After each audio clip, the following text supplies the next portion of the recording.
Agora a gente vai começar a entrar nas tribos, tá? Então vamos lá, Deuteronômio 33:6, tá bom? Devarim, Deuteronômio 33:6. Viva Reuven e não morra, e que os seus homens sejam numerosos, tá? Então vamos lá.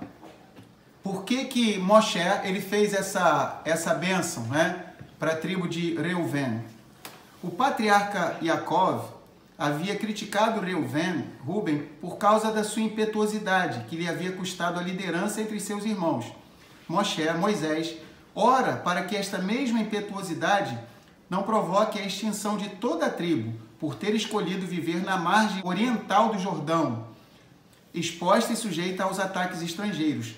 No futuro, esta tribo seria levada em cativeiro antes das outras. Então a gente viu, semana passada, a gente estava vendo isso, semana passada ou retrasada, a gente estava comentando sobre tribos que haviam escolhido não entrar na terra de Israel. Algumas semanas atrás a gente viu isso. Ruben, Gad e metade da tribo de Manassés. Então Moshe aqui, ele está fazendo, em Israel se diz que ele, na verdade, ele estava fazendo uma tefilá, uma oração pela tribo de Ruben, tá? Ou seja, e a oração dele foi ouvida. Muitos outros rubenitas têm se levantado nesses últimos dias. Lembrar que Reuven, uma coisa extremamente meritória a favor da tribo de Ruben, ele foi o único que defendeu o irmãozinho dele, Yosef. Vocês lembram disso? Binyamin não participou daquilo, tá? Mas dos que participaram, o único que defendeu Yosef, ele falou, como é que eu vou comparecer diante de meu pai?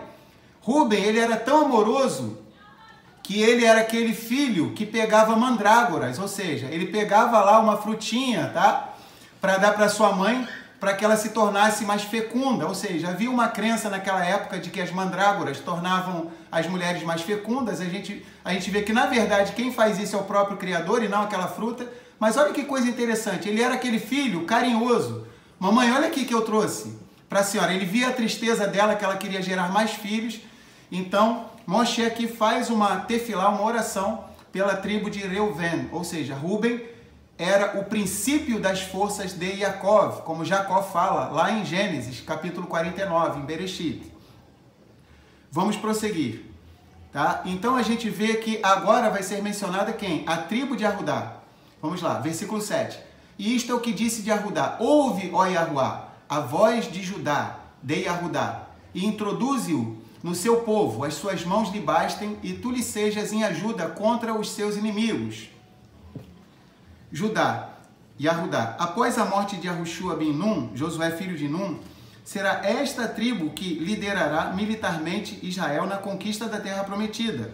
Moisés, portanto, pede a bênção de Elohim para que Judá seja sempre vitorioso. Então, quando diz aqui, né, ouve, ó Yahuá, a voz de Judá e introduze-o no seu povo. Judá, sempre que tinha uma guerra, consultavam a Yahuá através de Urim, de Tumim, o sacerdote, o profeta consultava o Criador, quem subirá primeiro, né, na guerra. E sempre, o que o Criador falava?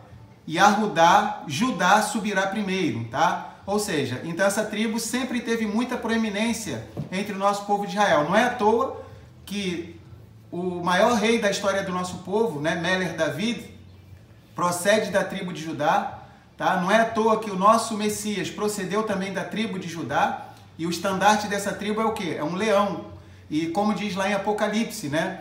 Capítulo 5, não chores, eis que o leão da tribo de Arudá, a raiz de Davi, venceu, e ele é digno de abrir os selos. Então, bendito seja Yahuá. Então, Mashiach vem através da tribo de Judá.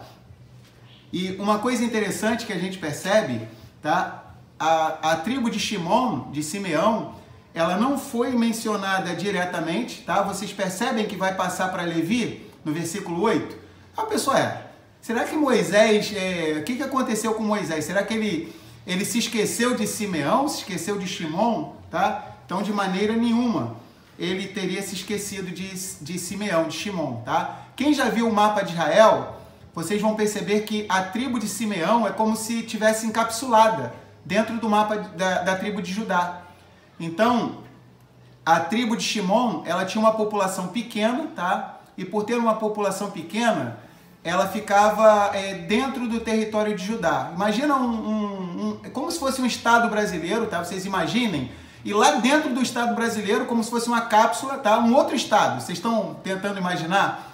Então é mais ou menos isso, tá? Só para vocês entenderem.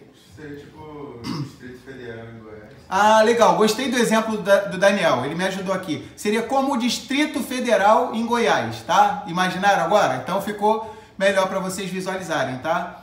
Então, a tribo de Shimon, ela foi mencionada no nível Sod, tá? Olha que coisa interessante.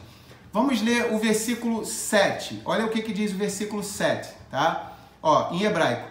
Vezot la Yahudá, Vaiomar, Shema Yahuá, Kol Yahudá, Ve'el Amor, Tivieno Yadaiv Rav Lo. Né? Então a gente vai vendo aqui o que?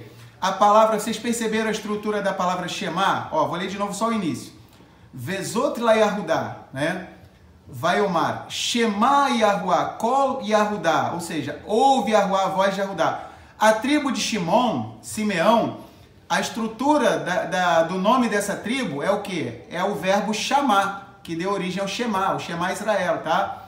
Então, olha como é que o Criador é maravilhoso. Ele já estava indicando que, assim como ele está profetizando bênçãos sobre a tribo de Judá e fazendo um jogo de palavras com a tribo de Simeão, tá? Shema, ou seja, então ele está querendo dizer o que? Essas tribos ficariam juntas, tá? Elas acabariam ficando juntas, que foi o que aconteceu de fato. Então, na bênção que o Criador profere a favor da tribo de Judá, já está sendo mencionada de uma forma misteriosa, tá? A tribo de Simeão, tá? Shimon, tá? Então, vamos prosseguir. Versículo 8. Levi. Então, vamos ler aqui. E de Levi disse: